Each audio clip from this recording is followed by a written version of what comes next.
Welcome everyone to episode 49 of Missing Pieces. If this is your first time watching or listening, this isn't usually how things are done around here. Everyone else that's been watching these are probably thinking right now, Greg, this looks very similar to how you do things around here. Well, right now is where I usually would sit down and discuss my life, Lego, and anything else that's on my mind this week, but I've already done that. In fact, I did that on Friday night, unintentionally. If you guys didn't know, I have this little thing called Patreon, and I have a Friday Night Patron group that I sit down with, and every week we do a live stream, and occasionally I'll be building a Lego set, sometimes we're tearing Lego sets down, sometimes we're just sitting and chatting, and this week was one of those weeks. I sat up over at brickitect for the first time ever, and I sat down just to have a Friday night conversation with all the cool people that were there. And in this particular case, I ended up talking about many of the topics that I was planning to talk about today in Missing Pieces, and it turned out really well. I love the conversation where it went, especially because it wasn't just me sitting there talking to the void. Having a live audience there while I was talking about these things really created some great conversation. And for me, when I was done with it, I was just like super proud of where it went because I talked about a lot of things that is going on in my life and things that I'm thinking about. I talked about my life dreams. I talked about 3 years of being self-unemployed. And for me, it felt like a shame that I couldn't share that with the world. And I thought, well, I could sit down Sunday and just kind of try to redo it again without the poor audio quality that you probably are going to experience in this, and the lighting and everything wasn't on point because I was doing it with my iPhone. But many of you guys don't care about that. For me, just like you, it's about the message. And I felt like the message with this was really good. And again, a lot of that is because of the people that I was streaming with, because the Patreon group is full of amazing people. But this thing that you're about to watch, this recording you're about to watch, symbolized everything that I wanted to talk about with you guys. So I edited it down. I cut out all of just the chat and stuff that we were doing. I cut out any kind of things that would invade someone's privacy that was in that group call, because I felt like this is a private thing, and maybe some of the things that people say in there are just meant for just the people that are there. So instead of it going out to the world, this is just my thoughts and the things that I wanted to talk about this week with you guys in this episode. So I hope you enjoy this little segment here of Missing Pieces Friday Night Patreon Stream Edition. I think it turned out really well, and again, I just hope you guys enjoy it and you can take something away from this. So on that, enjoy this episode, and we'll see you next week for Missing Pieces episode 50, which will be just a regular episode, at least as far as I know. Let's start this off. I know we started off on a bit of a negative note with my setup here, and I was kind of bummed about it. Let's go with some wins of the week. What are your wins of the week that you guys have going on? Think of yours. It can be anything. It can be Lego related, non-Lego related. And I'll tell you what my win of the week is while you're putting yours in. My win of the week this week was reviving my gaming channel. It's something that, well, I'll give you the backstory on my gaming channel, because some of you guys probably maybe don't even know that I have one. But I started a toy channel 1 year before I started Brickitect, and my idea was that I was going to revive or rekindle my childhood love of action figures and stuff like that, while also getting new stuff as well, because I would always go over to Kmart like during my lunch breaks, and I would look around over there at all the toys that they had, and I was like, oh dude, it'd be kind of cool to like have an excuse to get a channel going. So I did that, and I realized I wasn't like super passionate about just being like a toy reviewer. I didn't just want to show action figures with a white background, which is exactly what I was doing, because that's what people were doing. And I was like, okay, I'm not really enjoying that. So about a year later, I started a whole new channel called Brickitect, which is you may have heard of. And I want to say, I don't know what year it was that I decided I wanted to do a gaming channel, but I would talk about how I really wanted to do a gaming channel.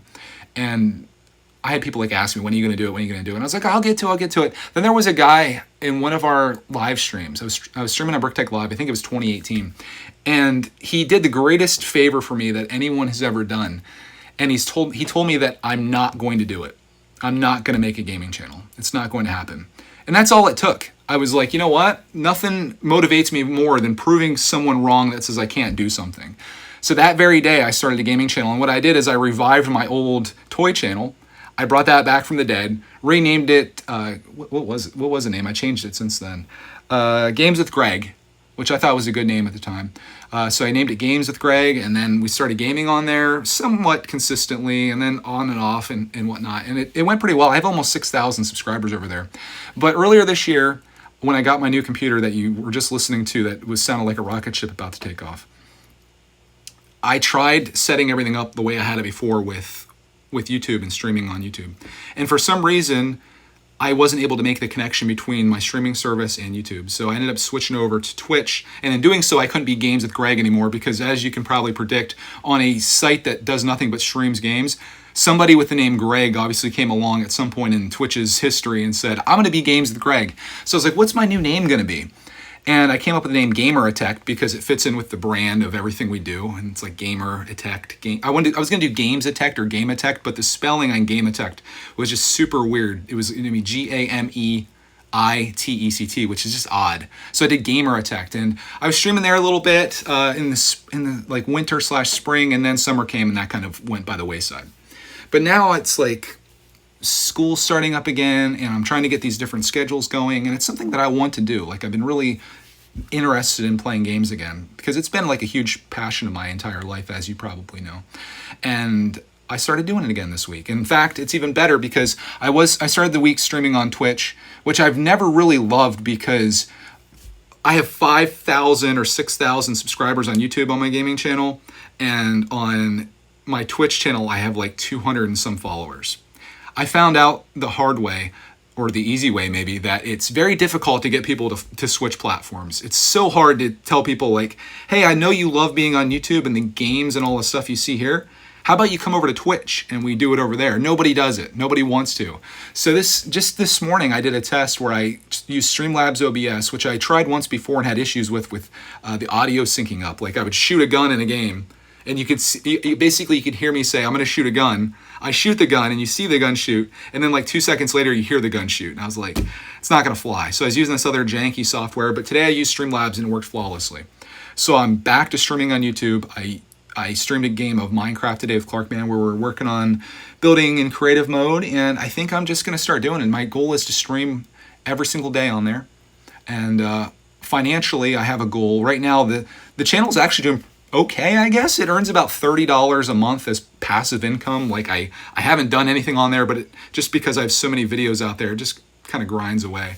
My goal is to get that to $100 a month. I have like this dream in my mind that I want to say that I make $100 a month playing video games.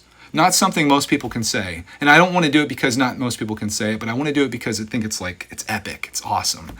And I think I think it's a good story to share with people, to say, no matter what your dream is, you can do it if you really want to put the time and effort into it. And that's what I intend to do to get there. So I'm going to try to stream there at least once a day, trying to do something or other. And the fact that it's live is so good for me because I don't have to sit down and edit. So literally I can pop on for 20 minutes, play a game of something, and when I'm done, I'm done. And the video sits there, people watch, people don't.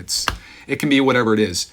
So that was my win of the week. That was my short story of my win of the week, and I'm pretty stoked about that. So you'll be hearing more about that in upcoming weeks as well. My win of the week was making it through another week of work. Congrats, dude. I think that's an accomplishment. I remember my days where I used to be thankful that I made it through another week of work. I remember Friday at 5 o'clock being like the greatest moment of my life every single week. In fact, it's going to be the topic of this week's Missing Pieces, I believe. It's going to be 3 years of self-unemployment for me. I kind of knew it was coming up, and I was thinking about it like a week or so ago. I'm like, man, it's been almost 3 years. And then I saw someone post on my Reddit, and they were like, hey, it's been 3 years exactly since Greg's been full-time YouTube. And I historically have made videos on Greg's World where I talk about it. I really don't think the audience there really gives a crap about it, so I think Missing Pieces is the perfect place to kind of talk about that. And my thoughts on being over 1,000 days self-unemployed, as I call it. I think it's pretty cool. So I'm excited about that, and I can talk about mainly about how this year was really going to be a crapshoot with all the stuff that YouTube was handing down. That was even before all of the coronavirus stuff and Shima and all that stuff hit. And somehow I somehow survived it. So we're okay. We're surviving. I appreciate you guys for helping support that. He clarifies.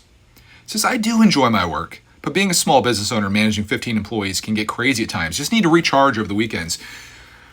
One thing I hate more than anything, I shouldn't say that. One thing that I absolutely despise is managing people. I like to manage one person, and that one person's myself. I like being in charge of my own destiny. I like knowing that I have goals that I want to hit, and I like working towards those goals. I don't like trying to motivate other people to accomplish those goals. It especially was bad when those people that you're managing, I don't know what your people are like, probably decent, when you're managing people that are incompetent, people that can't even be taught the things that they need to know because they lack the brain capacity to do simple tasks. That was my life as a manager. I hated every moment of it. I liked being a guy. This is why I think I work so well on YouTube and why this is perfect for me, is because I like being a guy that's like, the harder I work, oh my gosh, the harder I work, the luckier I get. The harder I work, the more I go towards my goals, the better I'll do. I worked as a hourly employee with like a commission on top of that, and I loved that because it was something where I knew that if I did my job well and if I excelled, then I could get paid more. And YouTube's very much the same way. I could literally do nothing for the rest of this year if I wanted to. I could literally not do a single thing, but you're going to pay the consequences, right? Or I could work really hard. I could try to manage a household, try to take care of Clark Man, try to be his teacher, try to take care of my animals, try to do all these things and try to excel at all those things and do my best at it and possibly succeed at it. I'd much rather do that. I like having goals, but I just like being a lone wolf, if that's what you want to call it. And I didn't like telling people what to do. And as bad as it sounds, I don't like being told what to do. And I know that's kind of like an immature thing to say, but I just hated being the middleman. I hated having a boss above me who had a boss above that person, and like they squawk down, that person squawks down, I have to squawk down. It wasn't the life that I was created for. 3 years self-unemployed, and I've never been happier with what I've been doing. And I love the fact that I'm not constrained in any way as to what I do. I can literally do anything that I put my mind to. I can take my channels in any direction that I want. Tomorrow, if I decide all I want to do is stream racing games, I would try to become one of the premier racing game streamers. If I decided all I want to do is Lego speed builds, I could do that. If all I wanted to do on my vlog channel is show myself eating noodles 365 days a year, I could do that. Like, and the funny thing is, the weirder and more like narrow you get in what you do on YouTube, the more successful you are, because there's equally weird people out there, no matter how weird you are. And that's why I try to encourage people that are trying to start a channel or trying to do something. And I talk to people in real life. I'm like, what is your hobby? What do you like to do? And it could be something weird like, I like taking flaming bows and arrows, and I like shooting it into hay bales and catching them on fire, doused in gasoline and making them explode. I'd be like, well, you need to make a channel about that, because there's somebody else out there that likes that same exact thing, and you're going to be wildly successful at it. I saw a channel one time that all they did was take a hydraulic press and crush stuff in it. Channel was insane. The worst thing you can do is what I do, which is spread yourself out all over the place. People find Greg's World and they're like, oh, this dude does like inflatable pool videos. This is great. And they're like, wait, what's this RC stuff that he's doing? Wait, what's this HelloFresh stuff that he's doing? And it's dangerous to do that. You end up with a lot of people that are like fragmented within that. So that's why I think having like a set series and stuff is probably the best thing to do. But do you really care about starting a YouTube channel? Probably not. I guess I feel like the people I talk to around here are people like me. Clark starts school on Tuesday, so that's going to be a thing. Last night, his teacher said that to plan for like 2.5 hours a day, and I was like, what? 2.5 hours? I was thinking like we would get up, freaking crank out schoolwork at like 7 o'clock in the morning until like 8 o'clock, and then start our day and have our adventures and do what we do. But we'll see. I think Clark's going to breeze through it pretty quickly, especially with me helping. This whole remote learning thing is sort of like, it's like homeschooling, only somebody's giving you the lessons you need to do. But I'm being held accountable to that person. So I almost feel like I have a boss again, which I'm not a big fan of. But it is what it is. This is the way it's going to be. I was shocked to see how few students are taking the remote learning option. They had a list on the school door of the kids that are in like this teacher's class and this teacher's class in kindergarten. And there's like section A and section B and section A and section B. And I would say there's about 55 students that are between those two classes. And then they had the remote kids, and including Clark, there's only about 10 kids that are doing the remote thing. But then I started thinking like, most parents, they're not home. They're not home like I am or have the luxury of being. And if this was 3 years ago or more than that, we probably couldn't do the remote thing. So I think that's probably a big reason, but I still feel for these parents because the way the school's doing, it's called a hybrid system where if you have a kid, they're either going to go Monday and Wednesday every week, or they're going to go Tuesday and Thursday in an effort to like spread out the classes a little bit. So if you have a kid that's say 7 years old that has been going to school for a few years now, Monday through Friday, and that kind of works with your work schedule because you're at work when they're at school, all of a sudden you need a babysitter or somebody in your family or something to watch this kid for 3 days a week because no one goes on Friday. And that's like a huge financial burden. I don't know if you guys have had had any kids in preschool or daycare or whatever, but that crap is expensive. And now these parents are being burdened with this, and I feel terrible about it. But it's going to get, I predict, and even the lady I talked to today, she seems to think that within a matter of weeks or just maybe 6 weeks or 2 months or so, all the students are going to be home anyway. As soon as some cases start popping up in the school and it starts getting bad, it's inevitable. So this to me is just, we're kind of just skipping a step, in my opinion, with Clark, man. Why send him in there just for him to end up coming home anyway? But I do feel bad for him because it's like all these other kids are doing it, all these hybrid kids, and Clark's going to be one of the kids that doesn't have like a proper first day of kindergarten. But it's going to be weird anyway because like everyone has to wear a mask, and can you imagine trying to manage a group of 5-year-olds with masks, trying to keep them from being all over each other? It's going to be a nightmare for these teachers. I feel so bad. How's Cody doing with going back to school? Hope's going well. She had to do in-service today and yesterday, so that's been going okay. She's stressed out too because she has to develop plans for these kids that are there, of course, and then she has to kind of modify her lessons that she's been teaching for 10 years because they're doing the hybrid thing, so only some students are going to be here this day and some this day, and they're not, you can't make as much progress that way, right, as opposed to having kids Monday through Friday. And then there's also an online day, so she has to have online stuff ready, and then there's also the kids that are like Clark that aren't going, and she has to prepare for them as well, and she's going to have to do videos and potentially live streams and stuff like that. So good thing she has a hubby that knows how to do all this stuff. Students start on the 1st, which is Tuesday, so we'll see how it goes. It's going to be a tough year. I think the best thing for her, and most teachers probably, is for it just to go completely remote, because then you're just dealing with one set of things.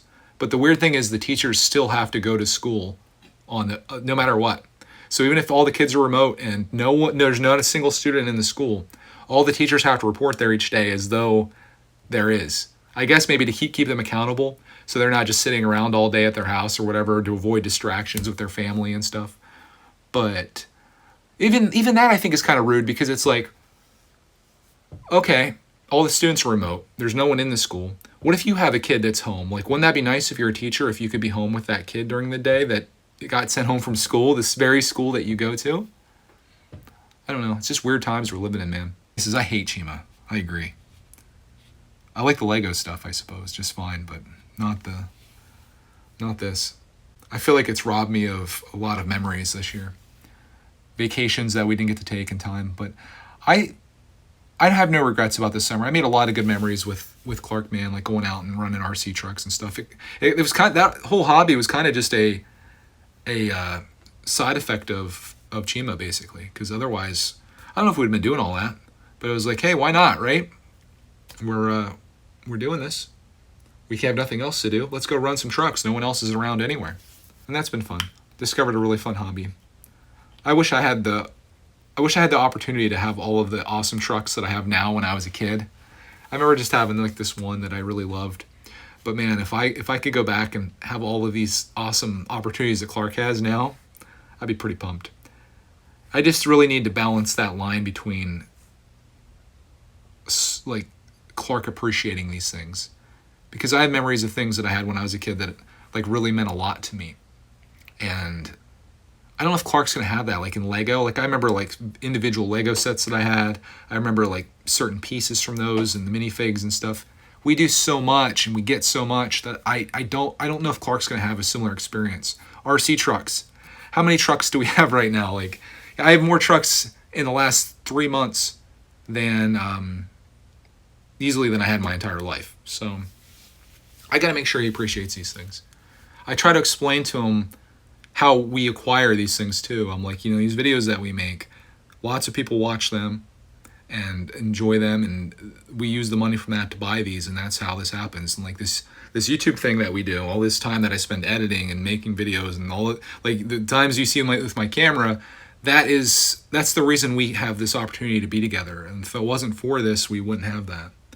But I think that's maybe he's a little bit too young to understand that right now.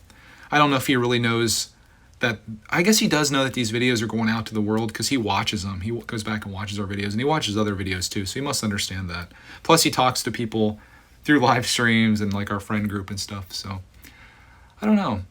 I have to do a really good job of trying to make sure that he appreciates the things that we get, and I think he does. Like I see it with mail time, all the stuff we get. He's always, every time Cody gets home on mail day, he's showing her all the stuff we got and stuff. So it's like, I don't think it's lost on him. I don't think it's like, oh, I got another thing, whatever. Sums it up. So I remember having a lot of fun with a very fun dad. Yeah, I hope so. I think he's going to have a lot of memories that I never had in my life with my dad. And like, I cherish all this time. Like, I think, I talked about being 3 years self-unemployed, and I think about all the experiences that I got with him that I would have never had. Like, I was living a life where I would leave the house at 7:15 every day, and I would get home at like 6:15 usually, sometimes working Saturdays as well. So like literally the only time that I would have with Clark is when I get home. And maybe you're in this boat, and I don't want to make you feel bad about this, but like maybe you can relate to this, but I would get home, just be exhausted, and like literally being home in time for, like, they already ate dinner, so I'd usually sometimes eat dinner by myself because they were hungry before 6:15. But then I'd get home, eat, maybe sit around for a bit, play with them, and then bath, and then bed. And I missed it the first 2 years of his life, which at the time seemed pretty drastic and catastrophic to me. But now to have the whole year of 3 years old, and some of 2, and the whole year of 4 years old, and now the whole year of 5 years old, and now to have this blessing, and that's what we need to think about this whole Chima thing as a blessing to have this extra year with him, I think is really cool, because otherwise it wouldn't have been. This Tuesday, Clark would have went off to school and it'd be me here, which I admit would be like, there's a part of me that would be like, this is really awesome because now I have the whole day to dedicate to whatever I want to do. I saw like this renaissance on the horizon on brickitect and all the things I was going to do there. But now it's Clark Man. It's more of the same. But what I see now is a renaissance on Greg's World of us documenting Monday through Friday. This is our life. This is what we do while also making Lego videos. So what Greg's World is going to be is behind the scenes of the Lego stuff and like teaching Clark and the adventures we have. And I'm going to try to make a video Monday through Friday. I actually got a new camera today that I'm trying out. It's the camera that I was considering months ago. It's called the Sony ZV-1. Thank you, Patreon, for helping me buy this. It was basically this whole month's earnings helped me pay for this camera. But I'll be using it for Lego videos as well. Has this snappy autofocus, 4K, external microphone. I found a really great microphone for it too that I think I'm going to get. That's really cool. That's what I spend my time doing, my friends. I sit on YouTube and I watch camera reviews, camera comparisons, microphone comparisons. It's like my hobby. I think we all have something on YouTube that we tune into and we're excited about and passionate about. If I wasn't vlogging my life or making Lego videos, I'd probably be like a camera reviewer, I guess. But who says I can't be, right? I don't know what Greg's World is going to be this year without Clark. It's hard to say. It's a prospect that I'm wondering what my future holds on that channel, because so much of it has been like our adventures together. Like that's the last 3 years has been, what are we up to? I don't know what I would film if it was just me. I don't know what I'd do. I guess I'd probably pick up Clark up from school and we'd do RC stuff and it'd be like our afternoon adventure channel. But beyond that, I don't know.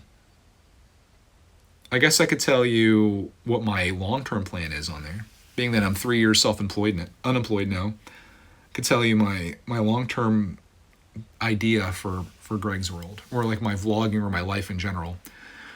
This is like down the line once Clark's moved out. I'd be like, say I'm like 50 years old or something like that. So we're talking like 15 years from now.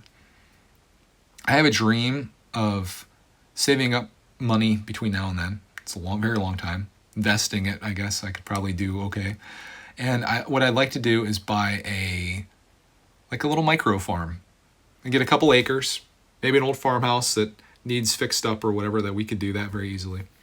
And maybe has a barn, has like some other outbuildings and such on it. Maybe a pond would be really fantastic, or access to water. And I'm thinking like a place that's been in someone's family for a very long time, but now it's at the point where like the old people have lived in it and there's no one to pass it to, so it goes on the market or whatever. And I'd like to come in there and buy that. And what I'd like to spend my older years doing is just raising animals on there and growing my own food and just kind of being like self-sufficient, growing fruit trees, kind of going full circle in my life. Because we started out that way and then I kind of went into technology things and now I'm that.